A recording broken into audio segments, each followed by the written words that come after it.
नमस्कार, मैं हूं मुकेश कोरी। आज हम यहां चर्चा करेंगे लोकसभा सत्र सदन को लेकर।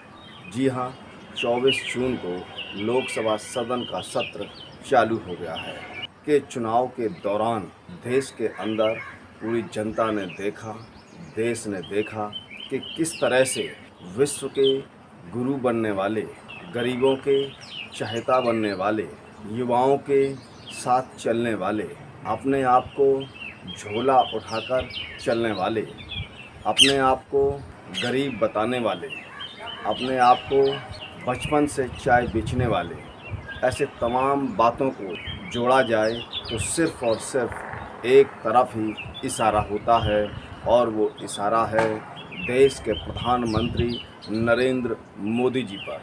जी हाँ, नरेंद्र मोदी जी पर। तो लोकसभा सत्र 2024 का सदन चालू हो गया है, और इस सदन की प्रक्रिया चालू होने से पहले जो नवनिर्वाचित सांसद सदन में जाते हैं तो उनकी पहले शपथ कराई जाती है, देश के प्रति उनको अपील कराई जाती है, एक कसम खिलाई जाती है कि वो देश व संविधान व देश की जनता के प्रति ईमानदारी के साथ काम करें।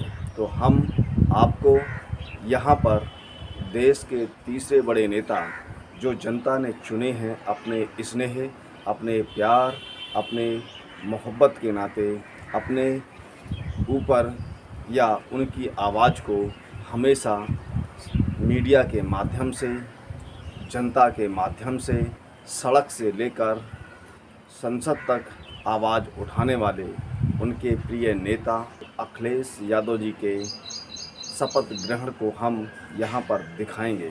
जी हाँ, कि उन्होंने शपथ ग्रहण की और क्या कहा, किन शब्दों का उपयोग किया, और शपथ ग्रहण करने के बाद और शपथ ग्रहण लेने से पहले जिस तरह से जब वो शपथ ग्रहण लेने जा रहे थे तो संसद के अंदर आवाज़ गूंज उठी, उनके सम्मान में आवाज़ गूंज उठी जनता के सम्मान में, क्योंकि जनता ने उनको इतना स्नेह और प्यार दिया कि वो फिर से कन्नौज की अपनी पुरानी सीट से सांसद बनकर फिर एक बार लोकसभा सदन में प्रवेश किया।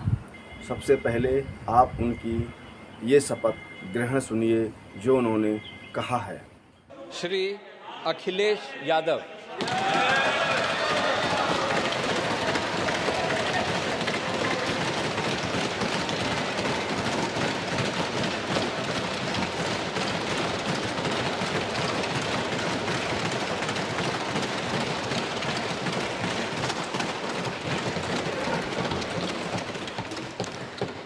मैं अखिलेश यादव जो लोकसभा का सदस्य निर्वाचित हुआ हूँ, ईश्वर की शपथ लेता हूँ कि मैं विधि द्वारा स्थापित भारत के संविधान के प्रति सच्ची श्रद्धा और निष्ठा रखूँगा।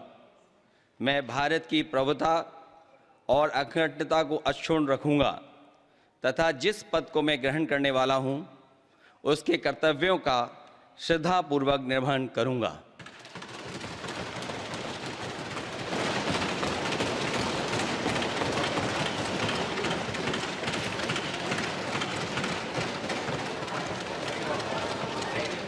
तो आपने यहाँ पर सुना, शपथ लेते वक्त उन्होंने देश की संविधान के प्रति अपनी आदर को प्रकट किया, अपने शब्दों को प्रकट किया और हमेशा उसकी सुरक्षा की बात की, उसके साथ चलने की बात की, उसको निराकरण की बात की। तो इस तरह से देश के तृतीय नेता ने अपनी सदस्यता ग्रहण में सबका दिल जीत लिया। उसके बाद उन्होंने सदस्यता दिला रहे सम्मानित अध्यक्ष का भी अभिवादन किया, और साथ ही उसके पीछे खड़े होते हैं उनके सेवक अर्दलीय, उनका भी उन्होंने सम्मान किया, अभिवादन किया, और वो ससम्मान वापस आ गए। यहाँ पर आपने ध्यान दिया कि जिस तरह से लोकसभा के चुनावों में सत्ताधारी पार्टी के कुछ सांसदों ने कहा कि उनको सीटें दीजिए तो वो संविधान को बदल देंगे। जी हाँ, आज इंडिया गठबंधन के प्रत्येक सांसद ने सदन के अंदर अपनी सदस्यता को लेते हुए संविधान की किताब अपने हाथ में रखी। जी हाँ, और उन्होंने यहाँ पर स्पष्ट संदेश दिया कि जनता के बीच में वो जिस बात को लेके गए, जनता ने उनका साथ दिया और उन्होंने अपना संविधान बचा लिया। और ये संदेश उन्होंने वहाँ पर सत्ता पक्ष को दिखाया। उसके बाद मैं आपको यहाँ पर दूसरी क्लिप की ओर ले जाना चाहता हूँ, जिसके अंदर स्पष्ट तौर पर अखिलेश यादव जी ने अध्यक्ष से क्या कहा है। बातों ही बातों में उन्होंने नई लोकसभा सदन जो इमारत बनी है उस इमारत के निर्माण पर भी प्रधानमंत्री नरेंद्र मोदी जी पर उंगली उठा दी है। जी हाँ, उन्होंने उनके निर्माण कार्य को लेकर क्या कहा है वो सब आप यहाँ पर सुनेंगे। तो सबसे पहले आप ये सुनिए। श्री अखिलेश यादव जी,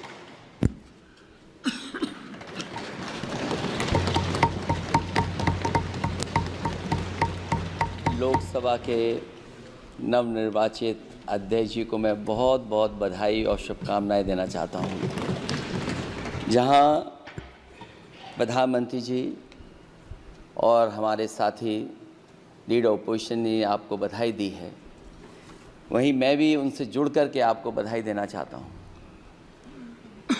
आप इस सदन के स्पीकर दोबारा चुने गए हैं।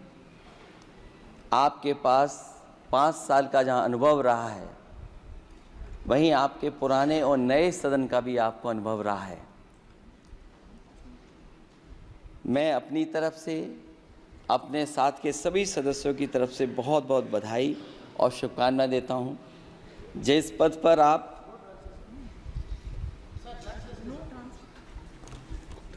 जिस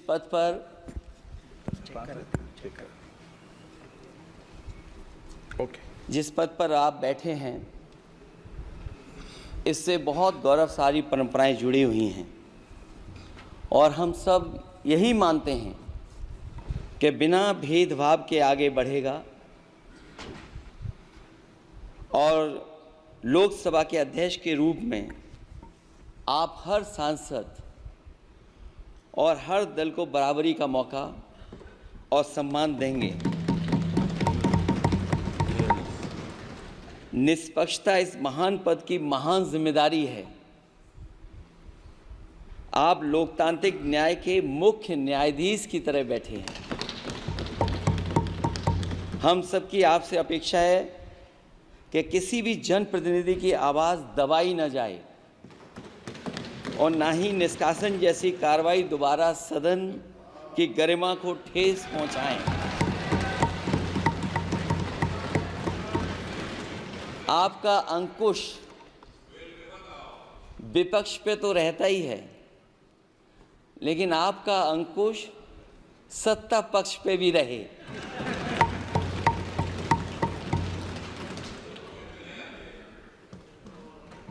अध्यक्ष महोदय, आपके इशारे पर सदन चले, इसका उल्टा ना हो। हम आपके हर न्याय संगत फैसले के साथ खड़े हैं। मैं एक बार फिर आपको इस अध्यक्ष पद पर बैठने के लिए बहुत बहुत बधाई देता हूं। मैं सदन में पहली बार आया हूं, ये नए सदन में। मुझे लगा कि हमारे स्पीकर की कुर्सी बहुत ऊंची होगी, क्योंकि मैं जिस सदन को छोड़ के आया हूं, अध्यक्ष जी, उसकी कुर्सी बहुत ऊंची है। उस समय भी मैं अध्यक्ष जी किसको कहूं कि ये कुर्सी और ऊंची हो जाए। जहां ये नया सदन है, वही मैं आपकी पीठ के पीछे देख रहा हूं, पत्थर तो सही लगे हैं, सब कुछ अच्छा लगा है, लेकिन कुछ दरार में मुझे कुछ सीमेंट अभी भी लगा दिखाई दे रहा है। अध्यक्ष महोदय, मुझे उम्मीद है कि आप जितना सत्ता पक्ष का सम्मान करेंगे, उतना ही विपक्ष का सम्मान कर करके हमें भी अपनी बात रखने का मौका देंगे। मैं आपको बधाई देता हूँ, शुभकामनाएं देता हूँ, हर तरीके के साथ आपके साथ हैं। बहुत धन्यवाद। तो आपने यहाँ पर सुना कि देश के तीसरे सबसे बड़े नेता, समाजवादी पार्टी के राष्ट्रीय अध्यक्ष, उत्तर प्रदेश के पूर्व मुख्यमंत्री अखिलेश यादव जी ने यहाँ पर सबसे पहले वे लोकसभा के नवनिर्वाचित अध्यक्ष को बधाई दी और बधाई देने के साथ साथ उन्होंने यहाँ पर अपील की कि इस बार किसी भी सांसद को बाहर ना किया जाए, कार्रवाई को सुना जाए और विपक्ष के साथ जिस तरह से वो अपना आचरण करें उसी तरह से वो सत्ता पक्ष के साथ भी अपना आचरण करें। तो इस तरह से उन्होंने यहाँ पर नवनिर्वाचित अध्यक्ष को चेताया भी, हंसते हंसते मुस्कुराते मुस्कुराते अपनी बात भी कही, उनको शुभकामनाएं भी दी और नई इमारत जो बनी है, बातों बातों में ही उन्होंने देश के सत्ता प्रधानमंत्री नरेंद्र मोदी जी को भी यहाँ पर घेर दिया और उन्होंने कहा कि जो नई इमारत बनी है, आप इतने ऊंचे आसन पर बैठे हैं और मैं जिस पुराने संसद से आया, क्या उससे बड़ा आसन कोई बना सकता है, ऐसा उन्होंने यहाँ कहा। और साथ में कहा कि आपके पीछे जो हमें दीवार नज़र आ रही है उसके अंदर कुछ दरार स्पष्ट देखी जा सकती है। तो यहाँ स्पष्ट तौर पर उन्होंने भाजपा के द्वारा किए गए निर्माण पर भी उंगली उठाई। तो आपने यहाँ पर खबर को सुना, आपको ये खबर कैसी लगी है उस पर आप अपनी राय कमेंट बॉक्स में जाकर ज़रूर दें। अभी तक हमारे चैनल को आपने सब्सक्राइब ना किया हो तो बेल आइकन को प्रेस करें, सब्सक्राइब बटन पर क्लिक करें, जिससे कि हमारी पढ़ने वाली प्रत्येक खबर का नया नोटिफिकेशन सबसे पहले आपको प्राप्त होगा। हम फिर मिलेंगे एक नई खबर के साथ, तब तक आप हमको इजाज़त दीजिए। जय भारत, जय हिंद।